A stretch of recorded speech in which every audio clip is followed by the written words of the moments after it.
So let's start off with a live view here now as we slide into our evening. These are the throughway shots that we've got: Batavia, Geneva, Victor, Williamsville.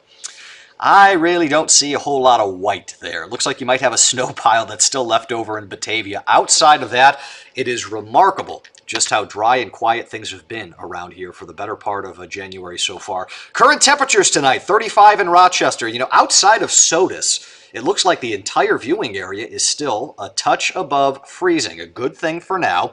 Eventually, though, as some colder air starts to spill in tonight, we'll get some lake effect snow going. But guys, this is going to be your headline. And you got 40 on Wednesday, 42 on Thursday, 45 degrees by the end of the week on Friday. Not a whole lot of snowman making with numbers like that. Satellite and radar here late this evening. We don't have much going on now. Two areas of interest we're going to watch here. The wind flow tonight and tomorrow is going to be this general direction. So it's this west-southwest flow. What we'll end up getting will be some minor accumulations of snow in this general vicinity. That comes off of Lake Erie. So this stuff tends to clip those of us in parts of western Wyoming and Genesee County, so I could see maybe a few inches of snow there by the end of the day tomorrow. And then area number 2, remember that same flow, that general direction like that, gets you some snow accumulation through parts of the Tug Hill. Neither of those solutions give you much of anything around Rochester. Sometimes we get peppered by that band that'll kind of flutter around like that. Every now and then, you know, it can make it all the way to Rochester, but none of that is going to be anything substantial or significant.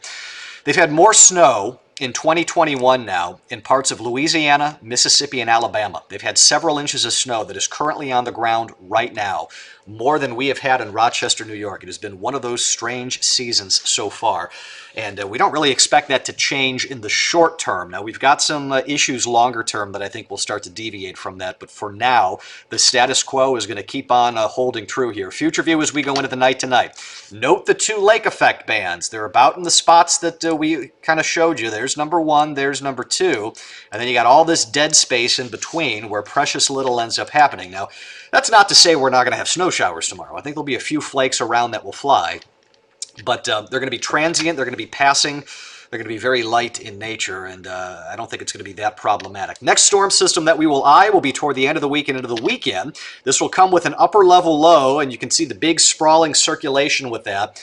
The initial precip will probably arrive by Friday, and that'll come in the form of a rain-snow mix, especially late in the day.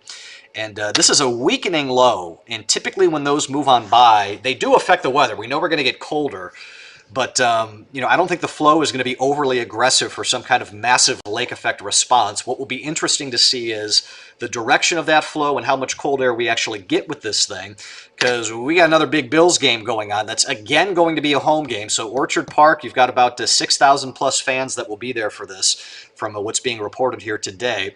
That kickoff will be at 8:15, so it's a night game in mid-January in Buffalo. You know it's going to be cold, and it will be. I think we're going to be dealing with temperatures at their warmest in the upper 20s, but boy, it could be so much colder than that for this time of year. Few scattered lake effect snow showers will be the one weather issue that we need to watch. Right now, it does not look significant, but these upper level lows, they could be tricky to forecast, and you know, it's Monday night, so we're going to have to use the next couple of days to get a better feel for how all of this is going to end up going. Bottom line, though, for us, we warm it up all the way into the end of the week. Once that system comes in through the weekend, we kind of level back off. We're coming back down to earth.